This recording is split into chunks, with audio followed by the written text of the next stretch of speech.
아침이 즐거우면 하루가 행복합니다. 안녕하세요. 생방송 아침이 좋다 박종훈입니다. 6월 17일 수요일 아침 이경림입니다.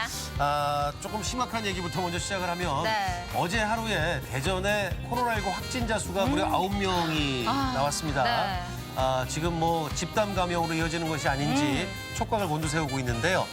우리 방송을 보고 계시는 모든 우리 아침 가족들이 하셔야 할 일 잘 네. 하고 계십니다. 그런데 조금 더 긴장을 하셔서 거리 두기 그리고 개인 위생 철저하게 관리를 하셔야 될 것 같습니다. 네, 그렇습니다. 정부에서도 내일부터 공적 마스크를 1인당 일주일간 10장씩 구매할 수 있도록 한도를 조정한다고 네네네. 합니다. 원래는 이 공적 마스크 수급 조치를 이달 말에 종료할 예정이었는데요. 네. 코로나 확산의 위험 속에서 다음 달 11일까지로 연장한다고 합니다. 맞습니다. 평상시에 우리가 구매했던 거는 이제 일주일에 성인은 3장, 네. 그리고 이제 학생들은 5장 구매가 가능했었는데 이제는 10장까지 구매가 가능하다고 하는데요. 네. 알고 계셔야 될 건 역시 여전히 신분증을 지참하고 약국을 가셔야 된다는 점입니다. 네, 뿐만 아니라 식약처에서도 비말 차단용 마스크가 원활하게 공급될 수 있도록 모니터링 중이라고 하고요. 네. 또 가격도 부담을 덜어드릴 수 있도록 논의 중이라고 하니까 조금만 참아주시고 마음을 좀 모아주시면 좋겠습니다. 네. 코로나가 좋아하는 3밀이 있습니다. 3밀. 네. 밀첩, 밀첩, 밀폐, 밀폐, 밀집. 밀집. 아들이 좋아하는 거니까 우리는 싫어하고 네. 멀리 해야 된다는 거 철저하게 우리가 갖고 계셔야 될 것 같습니다. 네. 자, 우리 날씨부터 먼저 알아보겠습니다. 강혜라 기상캐스터. 네, 강혜라입니다. 이 더운 날씨가 계속 이어지면서 좀 시원한 소식은 없나 하는 분들도 많이 계신데 자, 오늘 날씨는 어떤가요? 네, 더운 날씨에 고생 많으시죠. 오늘은 대체로 흐린 가운데 어제보다 기온이 약간 내려가겠습니다. 그래도 대전의 낮 기온 28도까지 오르면서 초여름 더위가 이어지겠습니다. 통풍이 잘 되는 가벼운 옷차림 해주시는 게 좋겠습니다. 아침에 충남 서해안과 청양 등 일부 내륙에는 가시거리 1km 미만의 안개가 끼는 곳이 있겠는데요. 안전운전 하시기 바랍니다. 한편 내일은 비 소식이 있습니다. 오전에 대전과 충남 남부에 비가 시작돼 오후까지 이어지겠는데요. 예상되는 비의 양은 5에서 10mm 정도로 많지는 않겠습니다. 위성 영상입니다. 오늘 오전까지 고기압의 가장자리에 들다가 낮부터 저기압의 영향을 받아 차차 흐려지겠습니다. 지역별 날씨입니다. 낮 최고 기온은 천안 28도, 대전 28도로 어제보다 1, 2도 정도 낮겠습니다. 충남 서해안은 26도 안팎에 머물겠습니다. 파도는 모두 낮게 일겠지만 서해 중부 해상에는 해무가 끼는 곳이 있겠습니다. 해상 안전사고에 유의하시기 바랍니다. 주간 날씨입니다. 내일 비가 내리면서 대전의 낮 기온 23도까지 뚝 떨어지겠고요. 모레 오후부터 맑은 하늘이 드러나면서 또다시 더워지겠습니다. 날씨였습니다. 생방송 아침이 좋다 함께 하시고요. 네. 저희 생방송 아침이 좋다는 우리 아침 가족 여러분들의 참여로 꾸며집니다. 네. 뭐 늘상 제가 이렇게 하면서 여기로 네. 보내주시면 의견 저희들이 잘 받아서 네. 좋은 방송 만들어드린다는 말씀 드렸어요. 근데 생방송 아침이 좋다에 참 다양한 코너들이 있는데 네. 뭐 무엇 하나 제가 사랑 안 하는 코너가 없겠지만은 네. 그중에도 여러분들이 참여하시는 이 사진사연 코너 저는 이 코너가 너무 좋거든요. 네. 특히나 우리 가족 여러분들하고 좀 호흡하고 어. 가까이 있다는 생각이 들어서 참 행복하거든요. 맞습니다. 저도 가장 좋아하는 코너인데요. 예. 매일매일 다른 주제를 내드리지만 거기에 맞게 사진 사연을 보내주셔서 정말 감사드리고요. 네. 저희가 사연을 소개해드릴 때마다 가끔은 뭐 가슴이 뭉클해질 때도 있고 또 찡할 때도 있더라고요. 맞습니다. 그러면서 저희가 또 배우는 것도 참 많은데 네. 여러분들과 이제 진심으로 소통하는 시간을 오늘 한번 제대로 가져보려고 네. 휴대전화를 한번 탁 열어보시면 사진첩이 있잖아요. 오늘 사진사연 주제는 내 휴대폰에 오래된 사진을 찾아봅니다. 우와. 자, 그래서 내 휴대폰 속 가장 오래된 사진, 찍은 사진, 그러니까 핸드폰을 샀는데 바로 찍은 사진, 첫 번째 사진도 오. 있겠고 혹시나 소장하려고 어딘가에서 계속 보관하고 있는 네. 사진, 뭐 흑백 돌 사진도 나올 수 와, 있겠고 기대가 됩니다. 가족 사진, 어머님, 부모님, 아버님, 뭐 저 자녀들, 뭐 손주들 많잖아요. 네. 네, 사진 사연 보내는 방법 알려드릴게요. 생방송 아침이 좋다 앱을 내려 받으셔도 되고요. 인터넷 주소창에 아침이 좋다.kr 입력하시고 닉네임과 전화번호 쓰면 오늘도 사진과 사연 보내주실 수 있습니다. 네. 오늘도 사연 보내주시면 저희가 선정해서 선물 보내드리니까요. 오늘도 많이 보내주세요. 보내주시기 바랍니다. 네. 자, 오늘 수요일입니다. 수요일 첫 소식은요. 똑주부 리포터 이수진 리포터와 함께합니다. 어서 오세요. 어서 오세요. 안녕하세요. 이수진 리포터의 이 휴대전화 속에는 예쁜 딸 사진이 왠지 가득할 것 같은데요. 왜 아니에요? 똑주부의 네. 사진 좀 들여다봤더니 뭐 정리한다고 정리해서도 2017년 3월이 가장 오래된 사진으로 이렇게 남아 있더라고요. 보소산성에서 그 어린애하고 찍은 사진인데 지금 많이 컸거든. 어머님 아버님들 같은 경우에는 아우 금쪽 같은 내 손주 동영상이면 사진들 아유 그거 보느라고 또 반려동물의 화초 사진들 많이 담고 계실 텐데 네. 사진 얘기가 나와서 드리는 말씀이지만 예전에 저희 마을 촬영 가면요. 예. 그 마을이 품고 있는 모습 담으려고 가장 높은 곳 아니면은 언덕이나 그 고개까지 가서도 그 마을을 담고 찍기도 했거든요. 얼마나 그렇죠. 고생들 많았어. 근데 요즘에는 많이 수월해졌다고들 얘기하죠. 그러니까요. 네. 예. 뭐 저 방송 보시는 분들은 아시겠지만 네. 요즘에 이제 방송의 영상 샷 중에 하나가 뭔가 이게 높이 올라가서 찍는데 이제 그거를 드론인데 헬리캠이라는 예, 드론이잖아요. 네. 이 떠서 찍다 보니까 이제 카메라 감독님들 조금 수고는 덜어질 것 같아요. 저 산에 올라가거나 높은 곳에 올라가서 이렇게 찍어야 되는데 그게 네. 이제 많이 수고가 덜어졌죠. 그렇지, 그렇지. 뭐 어디나 쉬운 일은 없지만 그렇죠. 최고의 뭐 수혜자라고 한다면 감독님들도 빼놓을 수 없을 것 같습니다. 이 드론이라는 것이 우리 생활 곳곳에 쓰임새가 참 많더라고요. 매력적인 드론에 관한 모든 것들 준비했습니다. 함께 보시죠. 꿀벌의 수컷이란 의미의 드론. 이제는 드론 하면 무인 비행기를 먼저 떠올리게 되는데요. 조종사 없이 원격 조정이 가능한 비행기나 헬리콥터 모형의 무인 항공기 드론이 이제는 우리 일상에 깊숙이 들어와 있습니다. 알면 알수록 푹 빠지게 되는 무궁무진 드론의 세계. 그 매력 속으로 똑주고 큐! 사람의 시선을 넘어 새의 시야를 갖게 해준 드론. 그저 항공 촬영 장비로만 생각을 했었는데 이제는 현실입니다. 농업용 드론이 힘차게 날아오릅니다. 3m 높이로 저공 비행하며 천천히 골고루 벽실을 뿌립니다. 논 일헥타르를 모내게 하는 데는 보통 2~3명이 투입돼 5시간이 소요되는데 드론 직파는 단 1명이 50분이면 가능합니다. 군사용으로 개발하기 시작했던 드론은 이제 항공 기술이 필요한 모든 현장에 투입된다고 해도 과언이 아닌데요. 그렇다면 드론의 기술 어디까지 왔을까요? 환경은 물론 생명을 살리는 현장에도 드론이 쓰이고 있습니다. 바로 이곳은 119 특수구조단인데요. 야야야야. 오 세상에 세상에. 수고들 하십니다. 안전. 네. 아니 이 소방서의 소방차는 물론이고 야 이게 뭐야? 드론이 보여요? 네, 맞습니다. 대전 소방에서는 드론을 도입한 지 5개월 정도 됐지만 그동안 10여 차례 화재 현장과 구조 현장, 인명 수색을 위해서 큰 활약을 하고 있습니다. 그야말로 사선에서 우리의 생명을 지켜주는 하늘을 나는 구조대원인데요. 산불의 발화점을 확인한다거나 순환 구조에 있어 익수자의 위치를 파악하는 데 큰 도움을 주고 있습니다.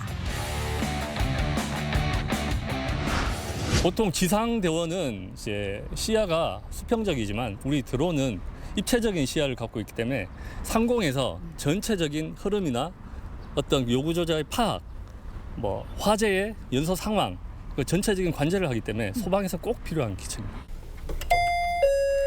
구조 출동, 오봉산 산악사고.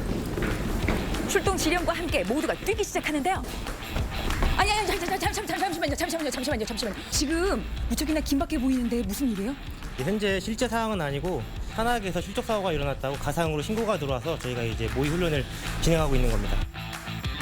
연습은 실제처럼 실전은 훈련처럼 차차차. 야 바쁘다. 차차차차. 구조자의 생명을 구하러 가는 길. 무엇보다 중요한 건 골든타임이죠. 조금도 지체할 겨를이 없습니다. 119 특수구조단은 어떤 재난 현장에든 가장 빨리 도착하는 분들이죠. 아니 매번 이렇게 실제 상황에 대비해서 훈련하시는 거잖아요. 네, 맞습니다. 연습을 실전처럼 해야 시민의 안전을 책임질 수 있기 때문에 항상 연습도 실전처럼 행하고 있습니다. 여름은 또 산행의 계절이다 보니 특히 6월부터는 산악사고가 급증한다고 합니다. 모두가 안전에 유의하셔야겠어요. 조립 완료. 눈 깜짝할 새 드론 조립이 완성됐습니다. 그야말로 육해공. 어느 하늘 아래서든 입체적인 구조 작전이 가능하다고 하는데요. 사고 현장의 전체적이고 세부적인 모습을 동시에 볼 수 있는 드론은 헬기가 닿을 수 없는 구석구석 보기 때문에 구조 활동도 훨씬 수월해졌다고 합니다.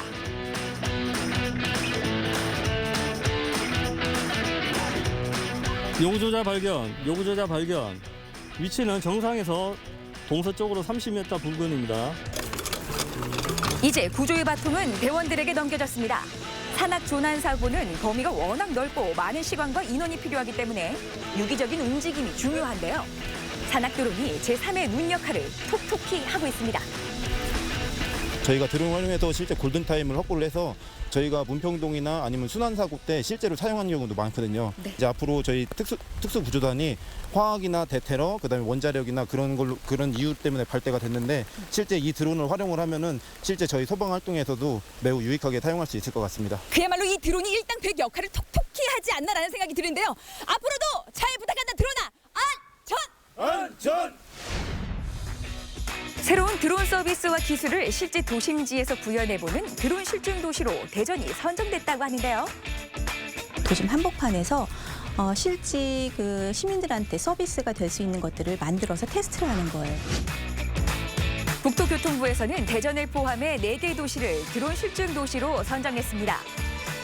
대전은 전 지역이 비행 금지 구역이기 때문에 가스 선로 점검이나 공공기관 옥상을 활용해서 긴급 배송을 정밀하게 이착륙할 수 있는 업무를 수행할 예정이라고 합니다. 드론의 일상화, 이제는 시간 문제인데요. 비가 많이 와 사천이 범람했을 때 드론을 가지고 어디가 문제가 있는지를 관찰을 한다던가, 그리고 또 귀갓길에 학생들이 안전하게 귀가를 할 수 있는지 드론이 그 위에서 떠서 감시를 해준다던가, 그런 서비스를 저희가 만들어내고 그것을 또 실증할 수 있는 그런 테스트를 하는 겁니다. 흔히들 4차 산업혁명 시대라고 얘기하는데요. 드론으로 인한 경제 효과는 휴대폰과 함께 세계에서 가장 영향력 있는 산업 제품으로 꼽히고 있습니다. 1인 1드론 시대, 어쩌면 곧 다가올지도 모르겠네요. 이것이 정말 잘 실증이 되고 또 안전하게 서비스가 정착이 된다 하면 우리 그 드론 산업뿐만 아니라 우리 경제 발전 효과에도 아마 큰 영향이 있다라고 생각을 하고 있습니다. 요기 드론이 찍은 풍경 아니겠어요? 이 무궁무진 드론의 세계, 저도 한번 배우러 가봤습니다. 야, 이렇게 눈을 맞추면서 맞아주기는 또 처음이네. 반갑습니다. 안녕하세요. 네. 드론의 인기가 치솟으면서 드론을 배우려는 분들도 늘고 있습니다. 하늘을 날기만 하는 게 아니라 요리조리 장애물도 통과하면서 재주를 부리는 모양새가 아주 신통방통해요.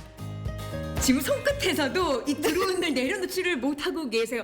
그냥 초집중, 얘만 바라보고 계신 것 같은데 네. 지금 얼마나 되셨어요? 저 이틀째예요. 이틀째. 네. 초등학생하고 유치원생이 있는데 아이들이 너무 하고 싶어 하는데 솔직히 아빠는 바쁘고 코로나로 인해서 제가 집에 있으니까 배워서 아이들하고 함께 놀고 싶더라고요. 그래서 네. 제가 먼저 배우게 됐어요. 해보시니까 그 매력 어떻든가요? 제가 더 재밌어요. 그래서 아이들이 다른 거 같은 경우에는 그만하자라고 솔직히 엄마들이 얘기를 하잖아요. 근데 그거보다는 이거 충전하는 시간 기다리니까 그 시간 동안 다른 거 뭐를 하고 이제 이거 충전 다 됐으니까 순서 정해서 어떻게 할까 이런 놀이 문화도 생각하게 되더라고요. 네.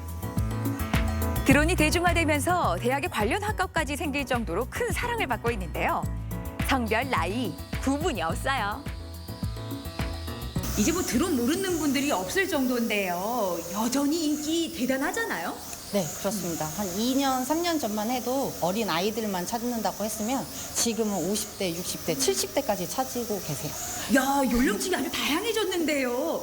이분들은 재미로라기보다 글쎄, 이 드론 왜 배우신대요? 농업 쪽에 활용을 하기 위해서 하시는 분들도 계시고요. 드론 촬영을 위해서 배우시는 분도 계세요. 모두가 다 한다는 드론, 똑주부가 안 배워볼 순 없죠.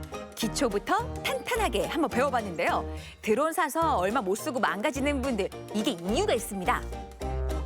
사실은 저도 아이 장난감처럼 드론 아주 자그마한 걸 가지고 있는데 이게 정말 마음같지가 않더라고. 작동한다고 했는데 갑자기 솟았다가 내려오고, 야, 이게 쉽지 않던데요? 많이 하시는 실수인데요. 아이가 갖고 싶다고 해서 그냥 인터넷으로 찾아서 가장 저렴한 거를 구매를 하시게 되세요. 그렇게 되면 호버링이 안 되는, 이 호버링이라는 거는 공중에 고도 유지되는 걸 말하는데요. 가장 저렴한 걸로 사면 호버링이 안 되는 드론이기 때문에 조작 방법이 미숙해서 하늘로 쏟고 땅으로 떨어지면서 한 번에 고장이 날 수도 있고 사람이 다칠 수도 있어요. 드론은 장난감이 아니라는 거 꼭 기억하셔야겠습니다. 자자, 이론 교육을 받아봤으니까 이번에는 작동법 배워볼까요? 드론 날개에서 나는 윙윙 소리가 숯벌이 내는 날개짓 소리가 비슷하다고 해서 드론이라는 이름이 붙여졌다고 하는데요. 이 손맛은 말이죠. 낚시 묻지 않아요. 어머, 요 손끝 간지러운 건 말도 못하고 지금 발가락에 얼마나 힘을 주고 있었나. 요 맛에. 감독님, 앞으로 제가 촬영용 그 드론은 제가 날리는 걸로. 저 위로 아래로 저 멀리 부감까지 다 찍어서 제가 하겠습니다. 끄덕끄덕 안 하시네. 자, 이제 실전에 들어가 볼 텐데요. 야외에서 드론을 날리려면 허가증을 받아야 된다는 거 알고 계셨나요? 허가증이 있으니까 여기서는 이제 날려도 된다. 허락은 받은 거예요. 그렇죠. 비행 허가랑 촬영 허가를 받았다고 해서 안전 허가를 받은 건 아니기 때문에 안전 사항은 날리는 비행자가 준수를 해서 날려야 돼요. 드론이 추락해서 길 가던 행인이 다쳤다는 뉴스 간혹 보셨을 텐데요. 첫째도 둘째도 안전입니다. 야, 이 드론이라는 것이 알면 알수록 더 빠져들게 하는 그런 매력이 있네요. 네, 드론 매력에 빠지실 것 같은데요. 앞으로 이 드론 세계에 한번 더 빠져보시길 바랍니다. 그럴까요? 여러분도 이 드론의 매력에 푹 빠져보세요. 잘 가라. 높이 나는 새가 멀리 본다. 이제는 높이 나는 드론이 많은 정보를 물어다주는 세상이 됐습니다. 우리의 손이 되기도 하고 눈이 돼주기도 하는 무인기 드론. 생활 속 깊숙이 두루두루 활용되고 있는데요. 앞으로 펼쳐질 드론의 무궁무진 활약상, 모두가 눈여겨봐야 할 포인트입니다.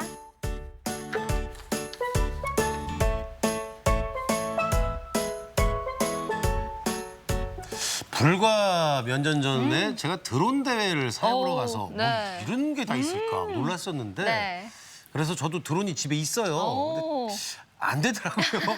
근데 보니까 이제 드론이 벽시 뿌렸다는 기사. 네. 그리고 그 전에는 이제 농약 살포를 했던 드론. 농촌 바쁘다 보니까 야, 일손 돕는데 드론 역할도 아주 큰 것 같고요. 네. 네. 그렇죠. 거기다가 또 산림청에서도 드론을 많이 사용하고 있습니다. 올해 드론 산불 감시단을 운영해서 100여 건이 넘는 위반 사례를 적발했다고 하고요. 또 산나물 불법 채취도 드론을 이용하고 있다고 그래요. 그러니까 이제 단순한 촬영을 넘어서 단속 치안, 불법 단속에도 활용을 하고 있는 거죠. 네. 네.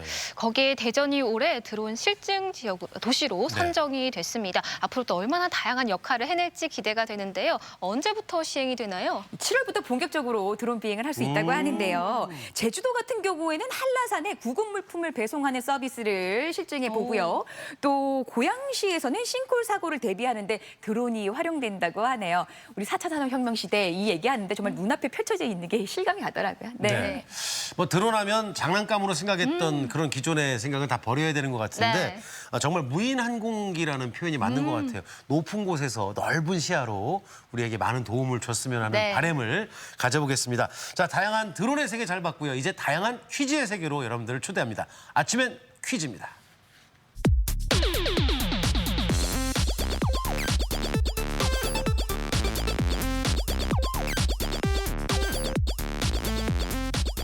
시청자 여러분들과 소통하는 시간, 함께 퀴즈 풀어보는 시간입니다. 네, 퀴즈 푸는 방법 알려드릴게요. 생방송 아침이 좋다 앱을 내려 받으셔도 되고요. 인터넷 주소창에 아침이 좋다.kr 입력하시고 닉네임과 전화번호 쓰면 오늘도 퀴즈 푸실 수 있습니다. 퀴즈도 5문제 모두 맞추신 분에 한해서 네. 추첨을 통해 선물 드리니까요. 퀴즈도 풀고 상식도 쌓아보시기 바랍니다. 아, 드론 잠깐 배우고 카메라 감독님께 갑작스럽게 자기가 드론을 띄우겠다고 했던. 네. 예. 근데 좀 잘 하시는 것 같아요. 그러니까요. 네, 소질이 있으신 것 같아요. 오늘 퀴즈 함께 하시죠. 네. 이 초보자들도 누구나 그 조작 방법만 배우면 아주 간단하게 배울 수 있으니까요. 꼭 작동법 배우고 익숙하게 네. 조작법들 사용하셨으면 좋겠습니다. 자, 첫 번째 퀴즈는요. 아침이 좋다 그중에서도 똑주부 큐 자세히 들여다본 분들이라면 누구나 풀 수 있는 문제 준비했습니다. 함께 풀어보죠. 3, 2, 1. 조종사 없이 무선 전파로 비행 및 조정이 가능한 비행기나 헬리콥터 모양의 비행체 무엇일까요? 1번 오토자이로, 2번 CCTV, 3번 드론. 똑주구 큐 함께 하셨다면 너무나 쉽게 푸실 수 있는 문제고요. 네. 뭐 앞서 요즘에는 취미로도 이것을 많이 한다고 하는데 보기에 보면 취미로 할 만한 것들이 CCTV. CCTV요. 이거 그 사이즈도 다양하다고 하니까 조금 취미로 할 만한 것, 또 이거 자격증도 있다고 하니까 쉽게 고르실 수 있겠습니다. 어렵지 CCTV는 네, 아닌 것 같죠? 네. 그러게 말이에요. 어렵지 않게들 이 문제 푸셨을 것 같습니다. 정답 확인해 보죠. 보여주세요. 정답은 드론이었습니다. 조종사 없이 무선 전파의 유도에 의해서 비행 및 조정이 가능한 무인 비행기를 말하죠. 초기에는 군사적 용도로 사용을 했지만 현재는 정찰과 감시, 촬영, 또 무인 택배 서비스 등으로 다양하게 활용되고 있습니다. 드론은 사전적 의미로 벌등이 왱왱거리는 소리, 또 낮게 웅웅거리는 소리라고 하는데요.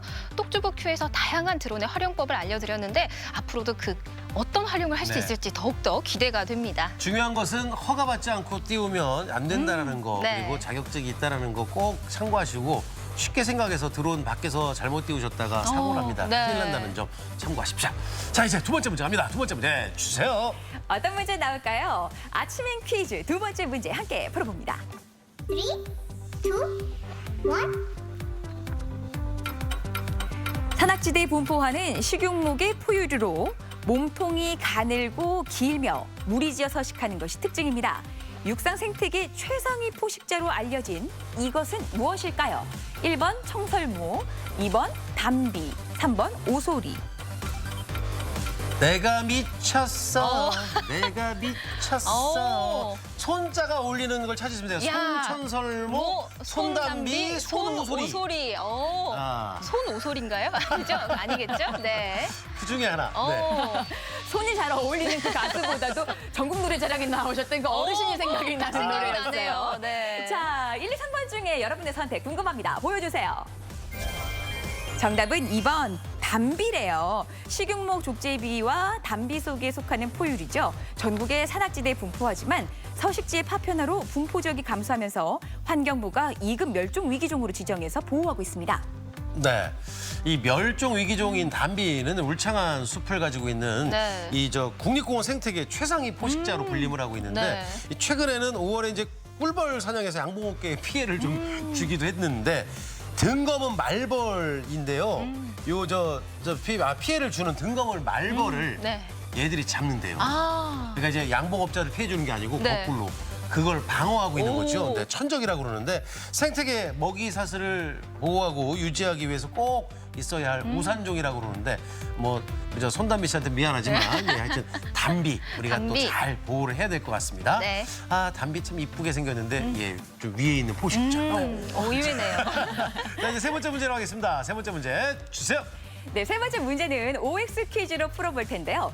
90년대 중반에 우리 신세대를 가리켜서 X세대라고 했습니다. 그리고 이 디지털 기기 아주 잘 다루는 세대를 또 N세대라고 하는데요. 그렇다면 문제 드릴까요? 함께 풀어보죠. 3, 2, 1. 취미나 여가 활동을 위해서 아낌없이 소비하는 노년층을 68세대라고 한다.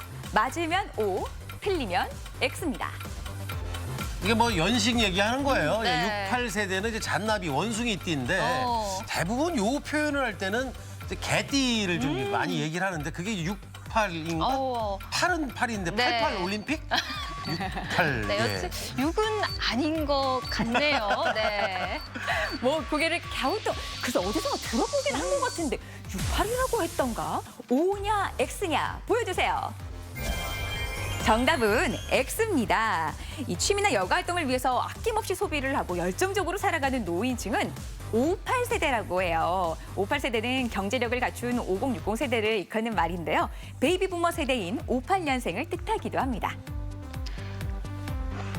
네, 일자리를 떠난 5060 세대들이 또 다른 일자리에 도전하면서 새로운 소비 트렌드가 형성되었다고 하는데요. 네. 뭐 단순히 생계를 위해서가 아니라 꿈을 위해서 도전하는 모습에서 뭐 나이는 정말 숫자에 불과하다라는 그렇죠. 생각이 듭니다. 네. 혹시 나중에 도전하고 싶은 게 어떤 게 있을까요? 저는 뭐 젊음으로 도전하기보다 네. 안 해본 거 도전 중에 이제 오. 낚시를 한 번도 제대로 못 해봐서 낚시, 네. 낚시를 한 번.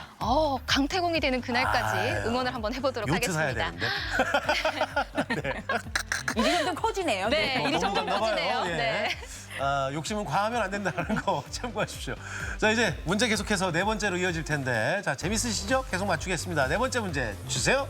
네, 아침엔 퀴즈 네 번째 문제 함께 풀어봅니다. 3, 2, 1. 피부의 회복 능력과 방어 능력이 떨어지면서 햇볕에 많이 노출되는 얼굴이나 팔에 생기는 반점을 말하는데요. 주로 고령층의 피부에 생기는 이것은 무엇일까요? 1번 검버섯, 2번 사마귀, 3번 오타모반. 네, 햇볕에 타게 되면 검게 되니까 다들 조심하라고 말씀을 많이 하시는데요. 네네. 뭐 고령층에 많이 생기기도 하지만 또 뿐만 아니라 그냥 다른 뭐 젊은 층에서도 관리를 잘 해주지 않으면 생긴다고 하니까 좀 햇빛 조심하시고 또 이름에서도 뭔가 검게 그을려서 생기는 것이다라는 게 딱 이해가 안 눈에 가. 띄네요. 왜 버섯을 거기다 넣었을까? 그러게요. 아유, 정답 다 드렸네요. 네. 자, 이번 문제 어려우셨어요? 여러분의 선택 궁금합니다. 정답 확인해 보죠. 보여주세요. 정답은 1번 검버섯입니다. 평평한 갈색 반점으로 존재하다가 시간이 갈수록 울퉁불퉁해지고요. 크기가 커지는 피부상의 얼룩을 말해요. 노화와 자외선이 주 원인이고요. 자연 치유가 되지 않고 번지기 때문에 적절한 치료가 중요합니다. 이게 이제 지루각화증이라고 하는데 주로 노인들에게서 네. 좀 나오긴 합니다만 햇볕을 많이 쐬고 이제 자외선을 많이 쐬게 되면 네. 이게 좀 젊은 층에서도 요즘에는 그럼요. 피부에서 나타난다고 그러는데요. 한번 생기면 얘가 이제 커지거나 번지고 그런다고 그래요. 네. 그래서 우리가 어떻게 우리 소중한 피부를 지키려면 외출 시에는 자외선 차단제를 꼭 바르시는 게 중요하다고 말씀을 드립니다. 네. 그래서 가끔 이제 나이 드신 분들한테 아 이거 버섯 생겼어 이런 얘기 많이 하는데 생기기 전에 대비하시는 여러분들 계시고요. 자, 대비한 여러분들과 함께 이제 마지막 문제 5번째 문제를 갑니다. 5번째 문제 주세요. 네, 아침의 퀴즈 마지막 문제 우리말 문제입니다. 함께 풀어봅니다. 3, 2, 1.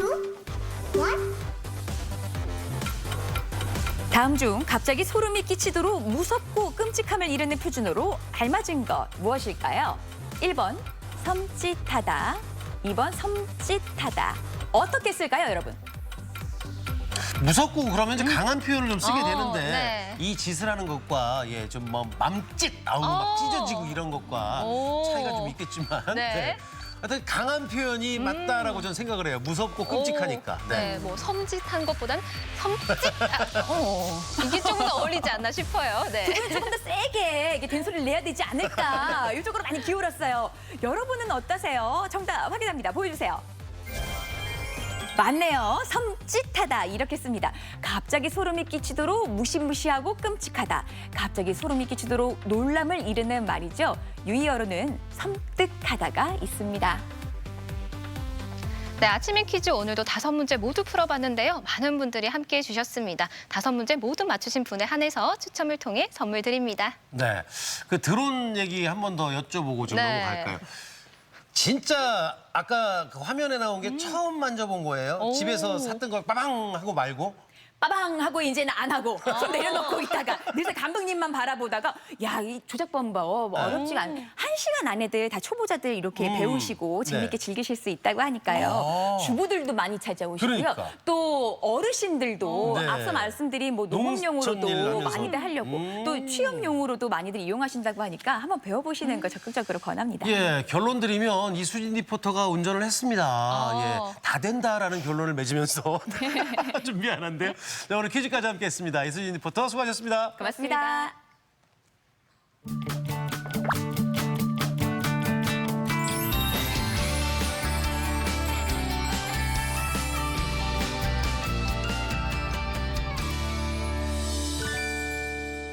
생방송 아침이 좋다 수요일 순서 함께하고 계십니다. 오늘의 사진 사연 주제가요. 네, 휴대폰 속 가장 오래된 사진입니다. 네. 휴대전화 속에 가장 오래된 사진 궁금하니까요. 많이들 공유해 주시면 좋겠네요. 추억 좀 새록새록 돋아날 수 네. 있게 많은 사진 보내주시기 바라겠습니다. 자, 이번에는 맛있는 요리를 소개하는 시간인데 아침 가족 여러분들 손이구나. 예, 발을 재료로 하는 요리 뭐가 떠오르시는지요? 지금 막 떠오르셨습니까? 바로 그 요리인데 그 요리는 알아요. 알아서 입맛이 더 돋는 그 요리. 자, 그렇다면 지금부터 다양한 발 요리 세계로 여러분들을 초대합니다. 세상을 바꾸는 힘은 한 발 더 앞선 열정, 한 발 더 다가서는 노력과 한 발 더 나아간 변화. 세상의 맛을 바꾸는 힘 역시 열정의 한 발. 한 발 한 발이 다 소중해요. 단 한 발도 놓칠 수 없어요. 생기 발랄? 먹으면 먹을수록 생기 발랄해지는 이발한 발 요리로 초대합니다.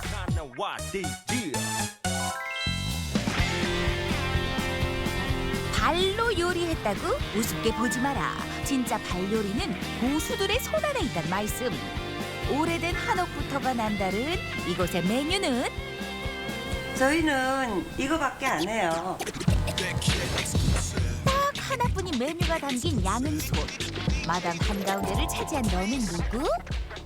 아직 공개하면 안 돼요. 2시간 반 동안 푹 익혀 나오는 거예요. 알려주시면 안 돼요? 조금만 기다리세요. 2시간 30분을 참고 참아 드디어 개봉박두. 훈훈한 훈기를 내뿜으며 등장하는 것은 발요리계의 대부 족발 되시겠다. 이 족발의 기발함은 건강과 맛을 한 번에 사로잡았다는 것. 국내산 한약재와 특별히 제가 만든 비법인 효소를 가지고 만들고 있기 때문에 색깔이 진하고 육질이 탱글탱글하고 맛있습니다. 충청도에서 대구로 시집온 어머니는 이곳에서 만난 고향분에게 족발을 배우셨단다. 어머니가 눈대중으로 배운 족발을 건강 레시피로 체계화시킨 아들. 몇 년 전에는 어머니가 바가지로 약재를 개량을 하셔서 맛이 좀 들쑥날쑥하고 일정치 않길래 제가 체계화된 레시피를 잡아내서 이제 일정한 맛을 잡아냈습니다. 모자에 애정이 듬뿍 담긴 족발 한 상, 적절한 당도와 염도를 맞춘 건강한 맛에 특별히 찾아왔다는 손님들. 족발은 역시 쌈이지 쌈. 더 어린 피부로 돌아가는 콜라겐 충전. 쫄깃쫄깃하고 아주 진맛입니다. 오래된 한옥이라서 분위기도 좋고 또 그에 대한 그 그리움도 있고 있는 그런 음식점이라서 참 좋은 것 같습니다. 족발도 족발인데 여기 겉절이가 너무 맛있어요. 사장님, 겉절이 좀 더 주세요. 족발은 양념장 하나에 단벌 신사라는 고정관념은 없다. 겉절이 나왔습니다. 비밀 양념이 담긴 겉절이부터 곰치 장아찌까지 족발의 맛을 업그레이드 시키는 밑반찬들도 인기 만점. 이들처럼 발요리 발골단이 되고 싶다면 지금이 적기. 한약재가 많이 들어가는 거 잡내가 없고 올여름에 건강하게 잘 넘길 것 같네. 이발 저발 다 필요 없고 족발이 최고입니다. 족발. 기발한 선정 포구를 했다고 해서 찾은 두 번째 장소. 벽에 내건 화끈한 도전장. 대놓고 매운맛 좀 보라고. 그도 그럴 것이 여기저기서 불 뿜어내는 손님들. 29 젊은 사장님의 당당한 제안이 이어지는데. 저희가 1단계부터 5단계까지가 있는데 매운 거 잘 드시면 3, 4단계도 괜찮은데 어떠세요? 2단계. 2단계 드릴까요? 5가지 고지를 위해 한 발 한 발 내딛는 불같은 재미가 있는 발요리는 바로 매워야 맛있는 닭발. 1단계는 어린이가 드실 수 있게 고춧가루가 아예 안 들어가고 2단계는 매운 라면 생각하시면 돼요. 3단계는 베트남 고춧가루를 사용하고 4단계, 5단계는 부트졸르키아 고춧가루를 양을 다르게 해서 사용합니다. 고춧가루 블렌딩과 손목 스냅의 기술이 만들어낸 매운맛. 과연 최고의 경제 이른이가 있을까? 5단계는 거의 없다고 보시면 돼요. 1년에 한두 명 정도 있을까 말까 합니다. 사장님은 어느 정도까지 가능하세요? 저는 2단계 정도? 어머, 지금 한 발 빼시는 거예요? 매운맛 걱정하지 마세요. 기발한 세팅으로 매운맛 잡아드릴게요. 매운 발요리의 기발한 비법은 닭발과 바나나, 치즈, 그리고 새우의 만남. 닭발과 바나나의 묘한 조합에 손님들은 과연 바나나? 그저 보기 좋은 플레이팅 같았던 바나나의 반전이 있었으니. 제가 일단 매운 걸 잘 못 먹는데 바나나랑 같이 먹으니까 바나나가 나오는 이유가 있었네. 아, 이거 정말 신의 한 수입니다. 최고, 맛있어요. 치즈는 매운맛 세계에서 이미 유명 인사. 스그가 매워봤자 내 발 아래지 뭐. 보들보들 신속살 새우도 매운맛 잡는 별미. 여러분은 나만 믿어요. 새우의 탱글탱글함이랑 닭발의 불맛이 같이 느껴져서 더 맛있는 것 같아요. 좋아요. 진짜 쫄깃쫄깃하고 양념도 진짜 맛있어요. 최고. 닭발 요리의 또 하나의 지원자 계란찜. 이것도 발은 발이다 폭발. 넘칠 듯 말 듯 가득 찬 치즈 계란찜으로 속 살살 달래주면 든든해진 그 속에서 행복 발견. 스트레스 스트레스가 많으신 분들이랑 메뉴에 단계가 되게 많더라고요. 그래가지고 매운 거 되게 잘 드시는 분들한테 특히 추천드리고 지금 이 방송 보고 계신 분들한테도 특히 추천드립니다. 마지막 발요리가 있는 곳으로 발빠르게 도착. 그런데 여기는 그 유명한 똥집 골목? 똥집이라 하면 갈보다는 높은 곳에 위치한 존재인데. 아, 이 집이요? 딴 집에는 없는 큰 발 작은 발이 다 있어요. 큰 발 작은 발을 찾아 부엌행. 고소한 튀김 냄새 가득. 그런데 발은 어딨지? 응? 자, 여기 문어발입니다. 이번에는 그야말로 긴 발 등장. 닭똥집과 문어튀김의 조합을 만들어낸 사장님. 그런데 이 발은 좀 예민한 발이라고? 수제파 오다와 시간이 굉장히 중요한데 이 시간이 조금만 더 튀우게 되면은 문어는 질겨지고 조금 덜 튀우게 되면은 문어에서 물이 나와서 식감이 좀 떨어집니다. 그래서 시간이 굉장히 중요합니다. 메뉴의 진리. 양념 반 프라이드 반 위에 한 발 더 걸친 문어발. 모양새부터 맛까지 업그레이드 되면서 똥집계 핵인싸 탄생. 몇 년 전에 남해에 가서 문어 튀김을 먹었었는데 그 문어의 식감이 제가 판매하는 그 똥집의 그 쫄깃함과 비슷해서 제가 테스트를 해본 결과 너무 반응이 좋았어요.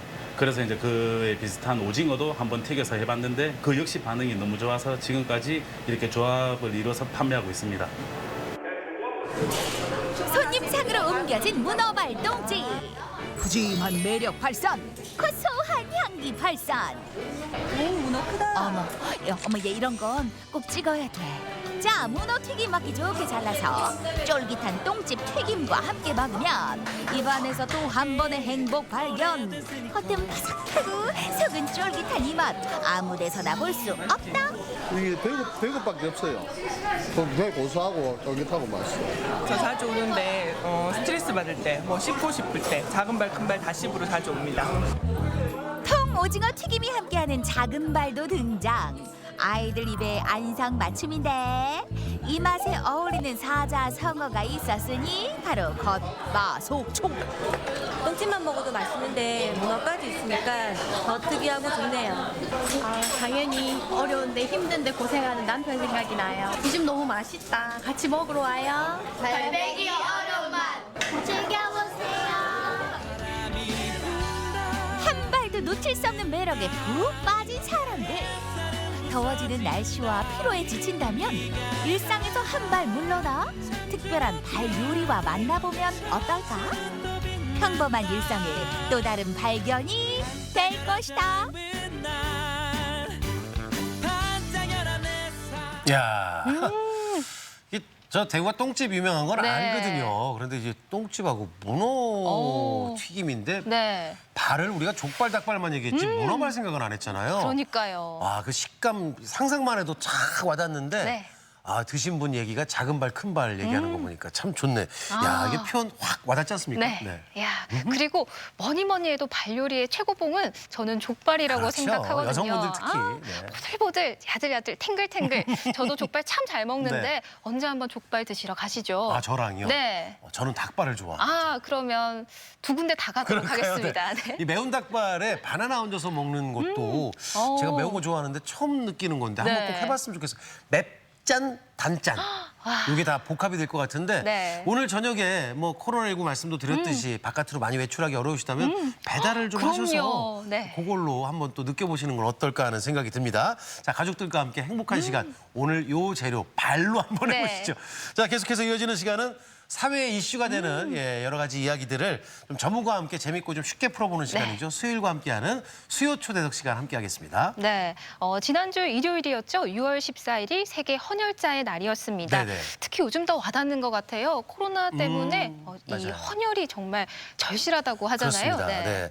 많은 분들에게 이제 생명 나눔 실천을 좀 바라는 마음으로 오늘 수요 초대석 함께할 텐데요. 도움 말씀 위해서 대한적십자사 대전세종 충남혈액원의 박정란 제조관리부장 나오셨습니다. 어서 오십시오. 어서 오세요. 안녕하세요. 네. 먼저 가장 중요한 네. 질문을 한번 드려보도록 하겠습니다. 헌혈은 생명 나눔의 작은 실천이라고 하잖아요. 특히 요즘 헌혈이 가장 필요한 시기라고 하는데 네. 왜 많은 분들이 이 헌혈에 동참해 주셔야 하는지 이야기해 주시면 너무 좋을 것 네. 같아요. 네, 헌혈은 혈액을 얻을 수 있는 유일한 방법이고요. 혈액은 우리 몸속에서 중요한 역할을 많이 하고 있는데요. 그래서 혈액이 부족하면 이제 빈혈이라든지 여러 가지 질병에 걸리게 되는데 네. 이런 환자분들에게 드릴 수 있는 유일한 치료 방법도 혈액을 드리는 것, 수혈하는 방법밖에 없습니다. 네, 그래서 헌혈이 아주 중요합니다. 그렇죠. 근데 이제 6월 14일 매년 그날이 이제 세계 헌혈자의 날이라고 말씀을 해주셨는데 어찌 보면 조금 생소하긴 하거든요. 세계 헌혈자의 날은 어떻게 만들어졌을까요? 네, 세계 헌혈자의 날은 우리 헌혈자분들이 생명 나눔을 실천을 하고 계시기 때문에 네.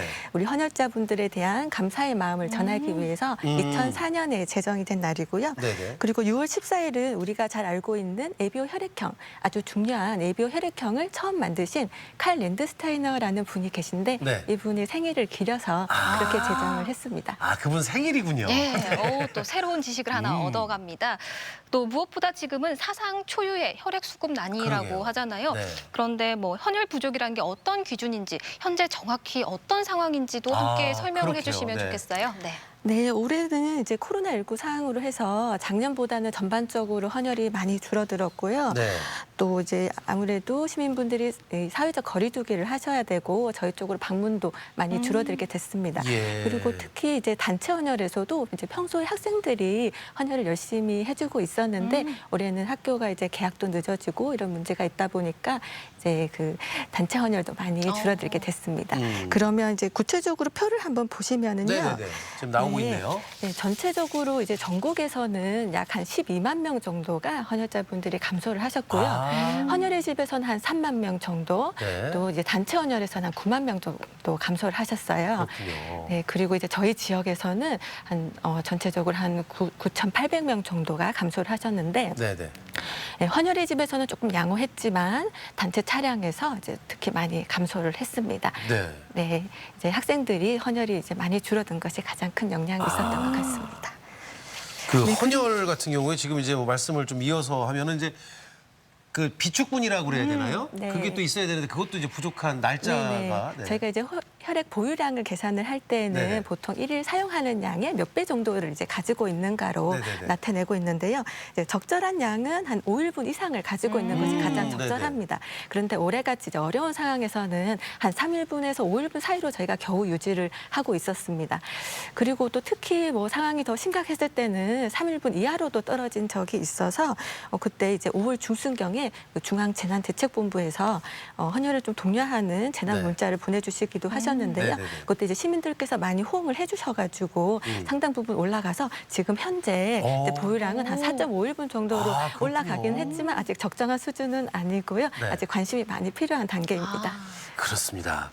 뭐 최근에 이제 헌혈 릴레이 캠페인도 네. 이어지고 있는데 헌혈하면은 다른 사람을 위한 실천이라고 생각들을 많이 하시는데요. 네. 사실상 헌혈은 본인에게도 좋은 점이 좀 많이 있어요. 그렇죠? 네, 헌혈을 했을 때 제일 좋은 점은 우선 이제 우리 마음가짐이 이제 다른 사람에 대한 착한 네네. 마음도 가질 수 그렇죠. 있고 또 생명의 소중함을 느낄 수 있는 시간을 갖는 것이 가장 좋고요. 네네. 그리고 또 다른 한 가지로는 이제 헌혈을 하시면 이제 혈액 검사 결과가 나오는데요. 거기에 이제 확인을 해보시면 뭐 혈액 내 바이러스나 간 기능 수치나 단백질 수치 이런 것도 나오기 때문에 건강 관리하는 데도 또 도움이 됩니다. 그리고 또 뭐 특별한 경우에서는 이제 어떤 분들 몸속에 철분이 좀 과다하게 있으신 분들도 있다고 하는데 이런 분들은 이제 헌혈로 좀 철분을 줄여주는 것도 도움이 된다고 합니다. 그렇군요. 제 딸은 이제 헌혈을 자주 하는데 오, 네. 둘째 딸이 헌혈하면 살도 빠진다고 그만큼 빠져나가는 느낌도 있다고 뭐 그렇게 네. 소소하게 즐거움을 느끼는 경우도 많이 있는데 헌혈은 다른 분에게 좋은 것도 있지만 나에게도 많이 도움이 그럼요. 되잖아요. 뭐 이렇게 행복한 일이 또 있을까요? 뭐 그러게요. 주는 사람도 좋고 받는 사람도 좋고 네. 이렇게 좋은 헌혈을 어떻게 할 수 있는지도 설명해 주시면 좋겠네요. 네, 헌혈의 집이나 이제 헌혈버스로 오시면 되는데요. 저희 지역에 이제 헌혈의 집은 10군데가 있고요. 헌혈버스를 8대를 이제 운영을 하고 네네네. 있습니다. 그리고 헌혈의 집 중에 한 7군데는 저희가 주말하고 공휴일도 운영을 하기 때문에 네. 직장인 분들도 좀 오시기가 편리하실 것 같고요. 또 인근에 헌혈의 집이 없을 때는 저희가 헌혈버스가 여러 지역으로 또 회사나 단체로 헌혈을 찾아가고 있기 때문에 예. 그렇게 참여해 주셔도 되겠습니다. 그래요. 이게 저 헌혈 핑계가 있어요. 아, 네. 시간이 없어서. 야, 주말에는 안 연대. 뭘 안 열어요. 다 열어요. 그리고 네. 코로나19 때문에 사실 기관이나 뭐 단체들 사실 많이 단체로 헌혈을 못했다는 부분이 또 이제 부족량도 많이 있었던 것 같은데 네. 단체 헌혈을 하려면 어떻게 신청을 어떻게 해야 될까요? 네, 단체로 헌혈을 신청을 하실 때는요, 그 단체에서 한 헌혈을 한 20분 정도 이상, 20명 정도? 네네, 네. 이상 해주실 때 신청을 하시면 좋으시고요. 네. 그리고 신청은 뭐 저희 혈액원이나 혈액관리본부 홈페이지로도 하실 수 있고 또 신청을 하시고 저희 담당자분과 연락을 하셔서 네. 적절한 날짜를 잡으셔서 저희가 버스를 보내드릴 수 있습니다. 그러니까 20명 정도 네. 이상만 되면 굳이 가지 않아도 버스가 온다는 얘기잖아요. 네, 네. 참고해 주시면 너무 좋을 것 같고요. 네. 또 헌혈을 하러 갔다가 어떤 분들은 부적합하다는 판정을 받고 네네네. 그냥 돌아오는 경우도 그러게요. 있다고 하는데요.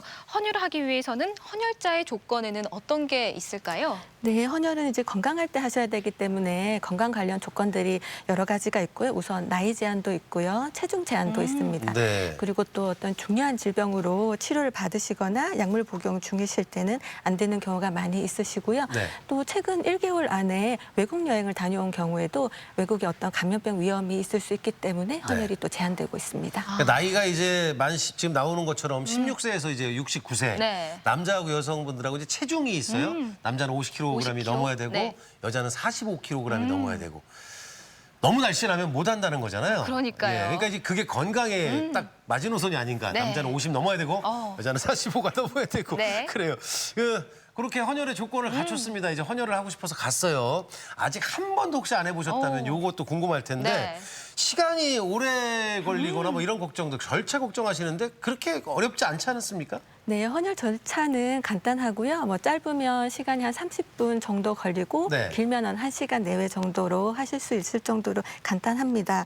우선 헌혈의 집에 오실 때는 신분증 꼭 가지고 오셔야 되고요. 네. 먼저 이제 처음에 오시면 가장 먼저 그 건강 그 전자문진이라고 해가지고 예. 건강 관련 문진표를 간단하게 작성을 하십니다. 그리고 나서 이제 저희 간호사분하고 면담을 하시면서 건강 상태를 다시 한번 체크를 하시고요. 또 건강 진단을 간단하게 하는데 뭐 체온이나 혈압을 재시고 또 빈혈이 있는지 여부도 확인을 합니다. 그래서 거기서 다 통과가 되시면 실제로 체열을 하시고 또 휴식 시간도 충분히 가지시고 돌아가시면 되겠습니다. 맞아요. 저도 해보지만 어렵지 않아요. 네. 그 문진 작성하고 상담 받고 바로 이제 좀 휴식을 하면 되니까. 네. 그러니까요. 뭐 생각만큼 그렇게 많은 그럼요. 시간이 걸리는 네. 거 아니니까 많은 분들이 동참해 주시면 좋겠고요. 또 제가 듣기로는 헌혈에도 종류가 한 가지가 그렇죠. 아니라고 몇 가지 하더라고요. 있어요. 네. 네, 어떤 차이가 있는지도 설명해 주세요. 네, 헌혈은 크게 전혈 헌혈과 성분 헌혈로 나눌 수가 있는데요. 전혈 헌혈은 우리 혈액 성분 전체를 한 번에 이제 뽑는 방법인데 네네네. 그래서 우리가 흔히 알고 있는 붉은색 혈액 한 팩을 만들게 되는 겁니다. 네. 요거는 시간도 10분으로 짧게 걸리고요. 네. 그리고 성분 헌혈은 장비를 이용을 해서 우리 몸 이제 혈액 중에 특정 성분만 모으게 되고 나머지는 우리 몸 속으로 다시 돌려주는 방식인데 네. 요거는 한 30분에서 40분 정도 걸립니다. 지금 말씀하신 부분은 이제 헌혈하러 가서 결정을 하는 거죠? 네, 헌혈을 하러 오셔서 이제 시간 여유를 보시고 결정을 하셔도 되고요. 네. 또 어떤 조건에 따라서 한 가지 헌혈만 되는 경우도 있으니까 그런 것도 저희랑 상담을 하시고 결정하셔도 됩니다. 헌혈이 좋다. 그래서 네. 전 매일 할래요. 이렇게. 그런 분도 계실 수 있겠네요. 그러니까 할 수 네. 있는 게 아니잖아요. 이제 주기도 좀 있는데 그 부분도 좀 설명을 해주세요. 네. 네, 헌혈은 뭐 매일 하실 수 있는 건 아니고요. 예. 이제 헌혈을 하고 나면 그만큼의 혈액량만큼 우리 몸이 다시 만들어내야 되는데요. 네. 그 시간이 필요합니다. 그래서 그 시간이 전혈은 한 2개월 정도, 성분 헌혈은 한 2주 정도 걸린다고 보기 때문에 네. 그 시간이 지나야 다시 하실 수 있으십니다. 그래요. 네. 내가 나를 건강하게 만들고 헌혈하는 거니까요. 네. 그리고 저는 얼마 전 기사를 봤는데요. 네. 천안에 사시는 어떤 분이 조혈 모세포 기증을 아, 했다라고 저도, 네, 본것 하더라고요. 찾아보니까 헌혈할 때 같이 신청하면 가능하다고 하는데 네. 조혈 모세포 기증은 또 정확히 어떤 건지. 네. 네, 조혈 모세포는 우리 혈액세포를 만들어내는 골수에 있는 줄기세포라고 보시면 되는데요. 예. 이 조혈 모세포 이상이 생기면 건강한 혈액세포를 이제 만들지 못하기 때문에 질병이 생기게 되고요. 그런데 이런 환자분께 다른 사람의 건강한 조혈 모세포를 이식을 해드리면 이 조혈 모세포가 다시 정상적인 혈액세포를 또 만들어냅니다. 그래서 건강을 완전히 되찾으실 수가 있어서 네네. 이 조혈 모세포 기증을 하고 있습니다. 야, 이 지금 화면에 나왔던 네. 저 모습이잖아요. 적혈구하고 백혈구 혈소판을 이게 쭉 네네, 기증을 조혈 한다는 모세포가 건데. 만들고 있습니다. 근데 이제 걱정스러워서 조혈 모세포 기증하면 네. 나한테 좀 손해 보는 거 아니냐 했는데 뭐 아무 문제가 없다라는 그러니까요. 얘기인데 네. 이게 정말 생명 나눔의 실천을 좀 하는 거잖아요. 조건이 이것도 있습니까? 예. 네, 조혈모세포도 이제 헌혈처럼 좀 건강 관련 조건들이 몇 가지가 있고요. 네네. 중요한 질병이 없으셔야 되는데요. 이제 예를 들어서 빈혈이나 당뇨, 심장 질환, 간 질환 이렇게 중요한 질환이 있는 경우에는 신청을 하실 수가 없으시고요. 그리고 나이 제한이 있어서 40세 미만만 등록을 하실 수 있으신데 요거는 실제 기증하기까지 시간이 조금 걸리는 편이기 때문에 그렇군요. 그렇습니다. 네. 이 조혈모세포 이 기증하신 분의 기사를 보니까요. 네. 뭐 신청한다고 또 바로 기증되는 건 아니더라고요. 그러게요. 그분은 12년 뒤에 기증이 이루어졌는데 이 관련 절차는 또 어떻게 되는지 설명 부탁드립니다. 네, 우선 절차는 처음에 이제 기증 등록을 하셔야 되는데요. 저희 헌혈의 집이나 헌혈버스에서 이제 등록 신청서를 작성을 하시고요. 네. 또 혈액 검사를 한 가지를 하십니다. 이 검사는 이제 조직 적합성 항원 검사라고 해서 우리 몸의 세포들이 가지고 있는 항원이 어떤 종류인지를 이제 검사를 하는 건데요. 이게 항원이 이제 환자분과 일치하는 경우에만 기증을 하실 수가 있어요. 그런데 그 확률이 네. 이렇게 수천에서 수만 분의 1 정도 그러네요. 낮기 때문에 오랫동안 기다리셔야 될 수도 있습니다. 뭐 그 기간의 차이는 있지만 뭐 길게든지 짧게든지 이제 항원이 일치되는 사람이 나타나면 기증이 이제 네. 진행되는 것 같은데 아프거나 힘든 건 아니죠. 네. 네, 실제 기증을 하실 때는요. 예. 이제 조혈모세포 은행 같은 데서 이제 연락이 가실 거고요. 그때 이제 건강 검진을 이제 다시 한번 하시고 네. 이제 환자분의 치료 스케줄에 맞춰서 이제 실제 기증을 하시게 됩니다. 이때는 이제 병원에 입원을 한 3, 4일 정도 하시고요. 그리고 이 조혈모세포를 많이 만들 수 있는 주사를 좀 맞으시고 네. 그다음에 채집을 하게 되는데요. 이 채집 과정은 성분 환자를 하는 거랑 비슷해 가지고 또 시간은 한 3시간에서 4시간 정도 조금 길게 걸리지만 그 방식 자체가 성분 헌혈과 비슷하기 때문에 크게 몸에 무리도 없고 크게 아프거나 힘들지 않습니다. 야, 그런데 그 신청을 해놓고 그 세월이 지나서 네. 맞는 사람이 나타났다고 그러면 되게 반가울 것 같은 생각도 그러니까요. 들고 네. 그렇습니다. 네. 근데 이제 헌혈. 예전에 저 헌혈했을 때 네. 하고 이제 쭉 세월을 흘러보면 그것 때문에 가는 건 아닙니다만 네. 헌혈하면은 예전에 좀 먹는 것도 좋고 네, 했는데 좀 뭘 좀 줘요. 그러니까요. 네. 어떻습니까 지금? 네, 이제 헌혈은 이제 무상 기부 활동이지만요. 네. 이제 헌혈자분들이 소중한 시간을 들여서 이제 방문을 해주시는 거기 때문에 감사한 마음 표현이죠. 네네, 저희가 작은 선물을 준비를 하고 네네. 있고요. 뭐 예를 들어서 영화 관람권이나 작은 물품 이런 걸 갖고 있는데 네. 여름에는 또 선풍기 이런 것도 드리고 있습니다. 네. 그러니까 그 저 같은 경우도 헌혈해서 영화도 봤고요. 네. 그다음에 이제 그 편의점 모바일 상품권도 주기도 하고. 네. 그런데 예전에 헌혈했을 때는 이제 실제적인 걸 줬었거든요. 이게 마실 음료하고 음료도 이제 주시고. 먹거리를 좀 줬었는데 네. 그것 때문이 아니지만 그거로 인해서 뭐 기쁨 2배가 될 수도 있으니까 그럼요. 혼자 가면 외로우니까 헌혈은 네. 뭐 손잡고 2-3분이 같이 가셔도 참 좋을 것 같은데. 네, 저도 친구랑 가서 그 영화표도 받고 네. 헌혈도 하고 영화도 봤던 기억이 새록새록 그러게요, 나는데 네. 또 헌혈 많이 하시는 분들 명예 전당 이런 것도 있더라고요. 뭐 명예만 주는 게 아니라 혹시 뭐 혜택도 있는지도 궁금해요. 네. 네, 저희 홈페이지에 명예 전당이라고 있어서요. 이제 헌혈을 100회 이상 하신 분들이 이제 명예장을 받으시고 명예 전당에 이제 올라가시는 건데요. 이제 명예장과 함께 저희가 뭐 좋은 만년필 세트나 이런 것도 같이 드리고 있고요. 이런 분들이 벌써 한 5,000분이 넘게 올라가 계십니다. 야, 그 만년필 가진 분한테는 존경의 의미를 가져야 그러니까요. 되겠네요. 이제 끝으로 지금 헌혈 두려워하시는 분도 계시고 네. 그간에 해왔던 분들도 계실 텐데 그분들에게 한 말씀 좀 부탁을 드리겠습니다. 네, 헌혈은 건강할 때 건강을 가장 가치 있게 누릴 수 있는 방법이라고 생각을 하고요. 헌혈을 꼭 기억해 주시고 헌혈자분들께 항상 감사드립니다. 네. 많은 분들이 함께 동참해 주시면 그럼요. 좋겠네요. 같이 함께해요. 네. 네, 지금까지 도움 말씀에 대한적십자사 대전 세종 충남혈액원 박정란 제조관리부장 모시고 함께했습니다. 오늘 도움 말씀 고맙습니다. 고맙습니다. 감사합니다.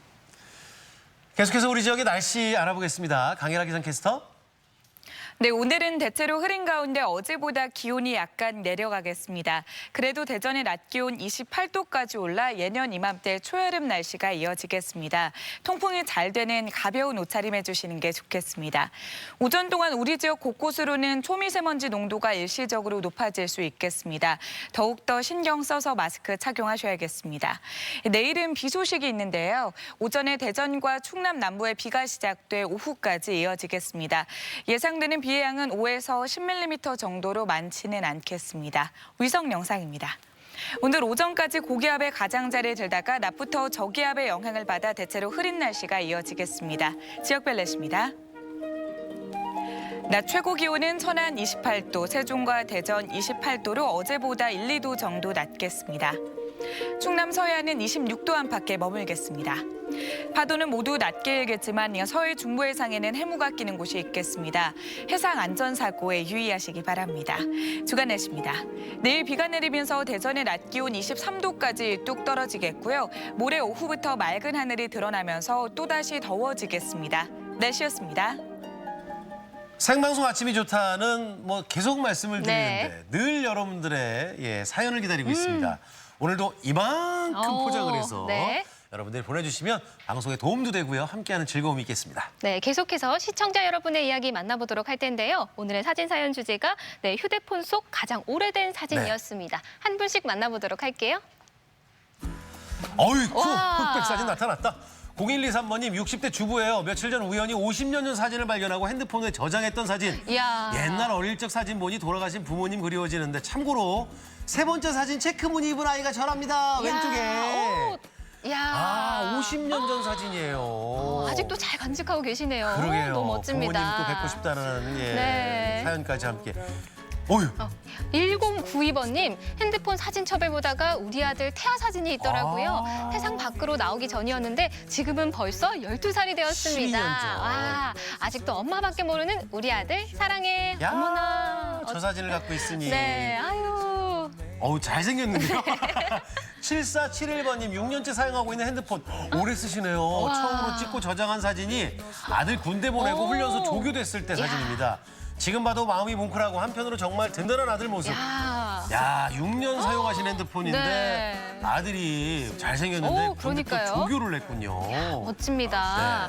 3938번님 폰 바꿀 때마다 꼭 따라오네요. 저렇게 이쁘고 귀엽던 우리 막둥이. 네. 지금은 커서 고등학교 3학년이 되었네요. 사랑한다 우리 아들. 늘 파이팅하자. 네, 핸드폰 바꾸면서 사진이 다 넘어오잖아요. 네. 저랬던 친구가 고3이라네요. 됐대요. 어머나.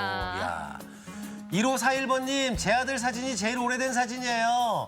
임신하고 나서 애착 인형 만들어줬는데 7살인 지금까지 끌어안고 자요.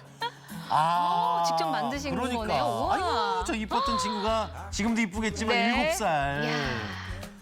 9801번님 휴대폰 제일 오래된 사진은 우리 첫째 100일 때네요. 벌써 10년 전 사진인데 지금도 그다지 촌스러운 사진은 아닌 듯합니다. 기억이 새록새록 나네요.